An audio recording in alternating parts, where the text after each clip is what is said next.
Қайырлы таң, балалар. Бүгінгі математика сабағымызды бастаймыз. Математика сабағымызды бастамас бұрын біз математикалық лотоға назар аударамыз. Қанекей. Балалар, математикалық лото. Бүгінгі сабағымыздың тақырыбын білу үшін біз математикалық лотодан бастаймыз. Қараңыздар. Әр әріптің астында сандар тұр. Енді сандарды орнына қойсақ, онда бір сөз шығады. Кім тапты? Логика. Жарайсыңдар балалар, логика. Балалар, бүгінгі біздің сабағымыздың тақырыбы логикалық есептерді шығарамыз. Бүгін сен сабақта логикалық есептің жаңа түрлерімен танысасың және логикалық есепті басқа тәсілдермен шығаруға үйренесің. Балалар, келесі тапсырманы орындау үшін тақтаға назар аударамыз. Мына суретте геометриялық фигуралар берілген. Әр фигураны кәнеке атап жібереміз. Азымхан, тұра ғой. Мына фигура дөңгелек. Дөңгелек. Келесі. Дөңгелегі шаршы. Шаршы. Кәнеке шаршы екенін дәлелдейміз. Төрт қабырғасында бірдей, төрт қабырғасында бірдей жазы. Отыра ғой, Азымхан. Келесі Сұлтан. Мына фигура тік төрт бұрыш. Бұның қандай қасиеті бар? Екі қарама-қарсы қабырғасы бірдей. Келесі. Мына фигура кім? Аяқ? Ром деп аталады. Келесі. Сымбат? Үш бұрыш. Үш бұрыш. Сабина? Трапеция. Трапеция. Жарайсыңдар балалар, кәнеке. Бір, екі, үш. Балалар, келесі тапсырма тізбекті аяқта. Барлық топтарға қазір мен осы тапсырманы беремін. Қай топ тез орындайды?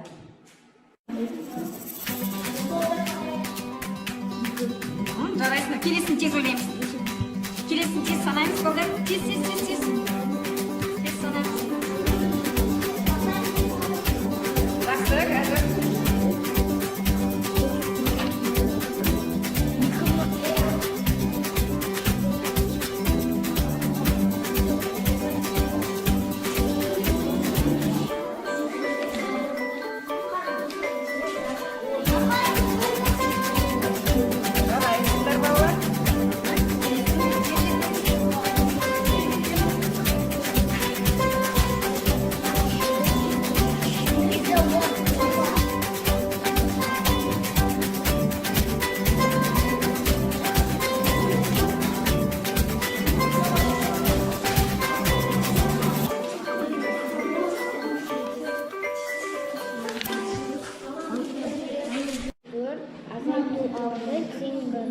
Ал енді санай қоямыз тез.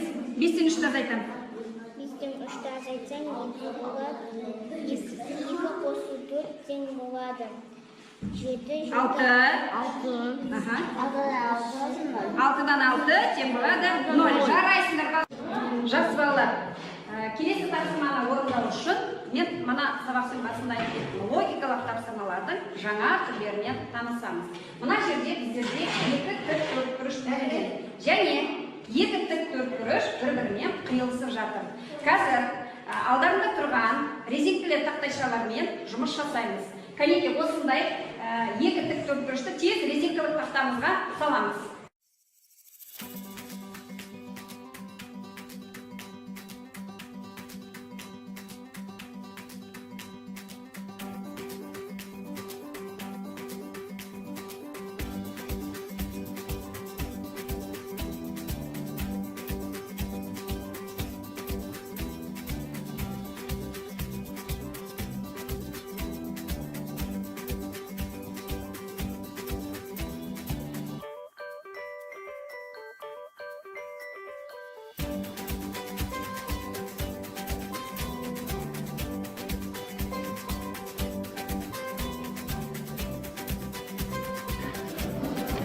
Azımхан, тік төртбұрыш шаршы емес. Тік төртбұрыш. Тік төртбұрыш шаршы емес.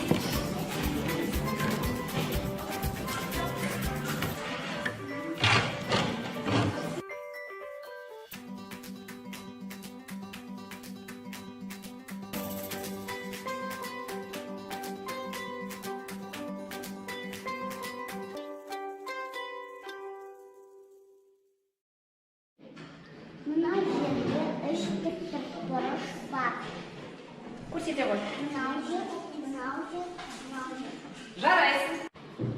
Мына суретте үлкен 3 бұрыш бар, және 2 кішкентай 3 бұрыш бар. Барлығы 5 3 бұрыш бар. Жарайсың. Назымға Канеке 3 шапалақ.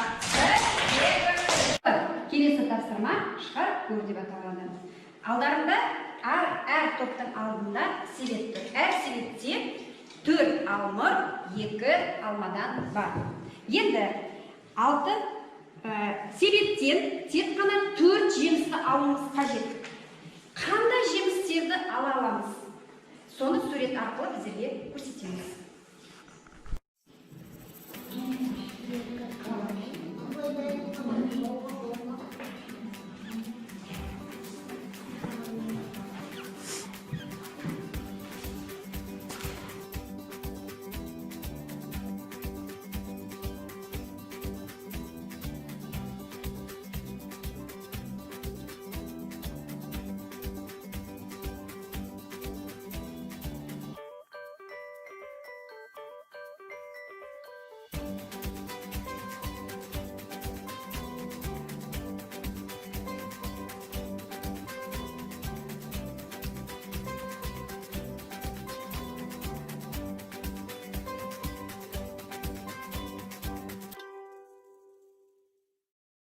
Балдар, келесі тапсырма ойлап тап.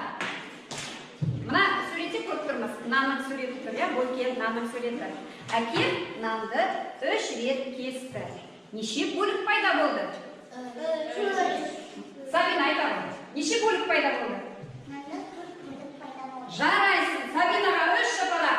1, 2, 3. Балдар, келесі тапсырма сіріңке таяқшасымен берілген тапсырма.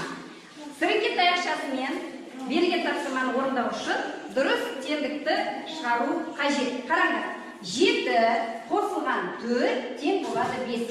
Мына жерде, мына бірінші өрнектен тек қана бір таяқшаны алып тастаймыз, сонда жауабымыз 5-ке тең болады. Ал Канеке жұмыс жасаймыз.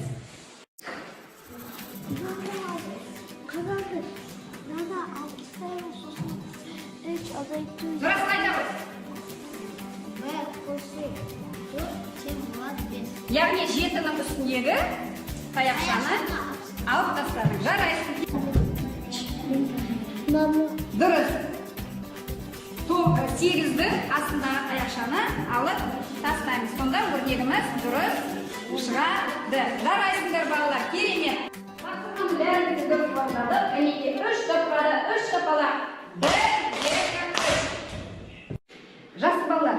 Келесі тапсырманы орындап көру үшін назарымызды тағы да тақтаға аударамыз. Орындап көр, айдары. Қараңдар, мынау бізде тұрған үй. Бір таяқшаны ауыстырып, үйді басқа жаққа бұрып қойымыз керек. Канеке, қай таяқшаны ауыстырамыз? Алдарындағы таяқшалар арқылы көрсетеміз. Қай жаққа ауыстырамыз? Мына таяқшаны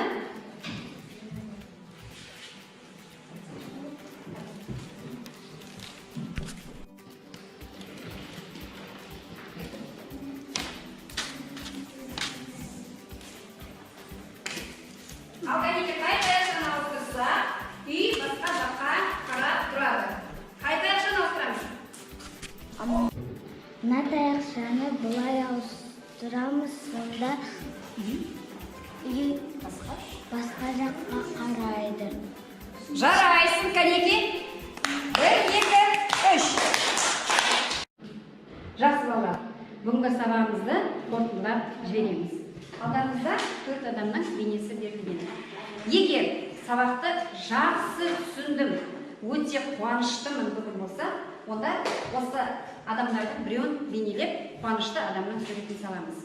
Егер мен әлі де білгім келеді деген болса, онда баланың көңілсіз екенін саламыз.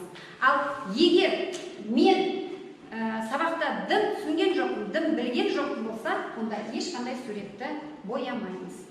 Ал Канеке бастаймыз.